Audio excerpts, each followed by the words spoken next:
Ready, Ross. All right, my name is Ross Beyer. I'm with the Carl Sagan Center at the SETI Institute and NASA Ames Research Center. And break from tradition, you'll notice my name at the end of the author list there, instead of at the beginning. And NASA has a large amount of geospatial data, not only of the Earth, but of course of many of the other planets in our solar system. And this talk is going to be about how to visualize some of that data for Mars and the Moon in Google Earth. In fact, you can do that right now. You may not know, but this little button here, the Saturn-shaped button that used to be the switch to sky, is actually now a drop-down menu. And you can also go to Mars and the Moon with it. So let's do that. So this is Mars. The first thing that you see come up when you switch to Mars mode is this butterscotch planet. And if you zoom in, the data comes from a couple of different sources. And this slide kind of shows all of them and also looks pretty. This kind of lower resolution imagery and topography here on the left is actually, the imagery is from the Viking spacecraft from the 70s, the color imagery from the Viking. And the topography there is from a lower resolution global topography data set. This kind of patch here on the right, both imagery and topography, is from a camera called the High Resolution Stereo Camera on board the European Space Agency's Mars Express spacecraft. And that topography is much better, as is the color data. Although it's not completely perfect, as you can see here where my pointer is, there's kind of this like band where the push broom sensor kind of stuck a little bit. And so you'll see these kind of like little errors from time to time. They're not NASA or ESA covering anything up, it's just sometimes data goes bad. But in addition to the kind of what you see to begin with, there are a number of other base maps that you can browse. Of course, there's the complete Viking global data set there in the upper left from the 70s. The global colorized Mars orbital laser altimeter data set that we use for topography has a pleasing rainbow color shade that you can look at if you like that sort of thing. On the right are two kinds of data from an infrared camera at Mars that's gotten a global data set, both daytime and nighttime infrared data, and a host of others that you can see there in the global maps pane in the layers menu. In addition to just maps that are wrapped around the planet, there's also a variety of spacecraft imagery that's been taken of Mars. And this has a couple of those layers turned on. But basically all of those little polygons and place marks is a spot where an orbital imager has taken some kind of data of Mars. The yellow squares, yellow polygons are from the Mars orbital camera on the Mars Global Surveyor spacecraft that started operating in '98 and has now since been lost. The red polygons are from HiRISE on MRO, and the blue kind of hourglass shaped are from CRISM, a infrared mapping spectrometer. In addition to just these polygons and outlines, each one of those place marks links to the full data for each one of those images out to the various data providers' websites. And some HiRISE images are also embedded into the global layer, as we'll see in a moment. Here's one of them. This is actually the area where the Mars exploration rover Spirit is currently driving around. And this perspective view is a HiRISE image. HiRISE images are collected at about quarter of a meter per pixel. And we can build terrain out of stereo pairs of this data. And so the posting on this particular terrain is about 1 meter per pixel. And you can see that Spirit started out, it landed over there, and it drove across the plains and towards Husband Hill and drove up one side and down the other. And is now currently exploring this area called Home Plate. That's the traverse path in red, but the little camera icons are where the rovers have stopped to take color panoramas. Here's another view of that, and with the kind of the color panorama there, floating in space above where the spot was where the rover took it.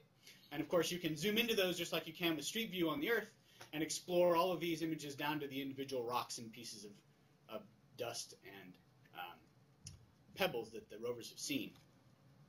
To give you an idea, this is a perspective view in the client, again, of the topography from the HiRISE camera in Google Earth.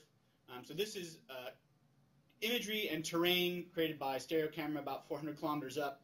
And if we then bring in I'm going to fade in the actual panorama that the rover took, you can see that we did a pretty good job. And you can experiment with that yourself. You can explore any panorama and or any layer, of course, in Google Earth. There's the little known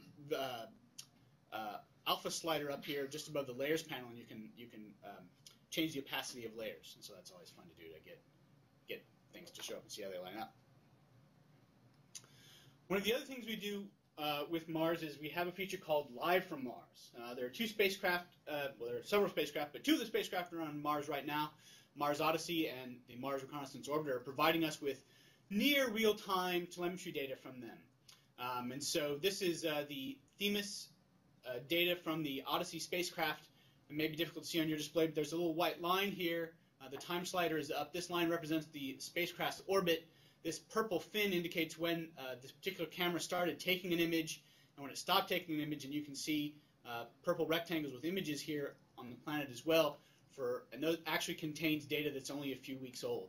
And so at any given time in Live from Mars, the total data is maybe about a week old, and it has about 2 weeks span of data, so you can see what these spacecraft were doing just a few weeks ago. Let's go to our more near neighbor, the Moon, which was just launched this summer.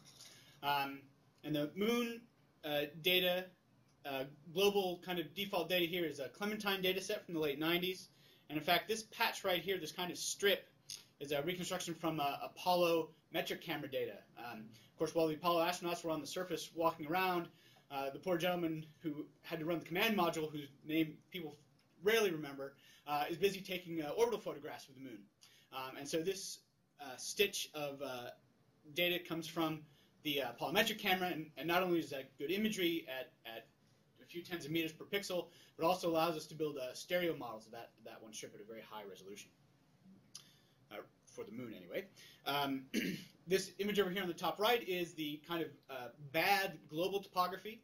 I won't say any more about it other than that we have a spacecraft around the Moon right now called the Lunar Reconnaissance Orbiter that's doing a much better job and create a much more dense data set.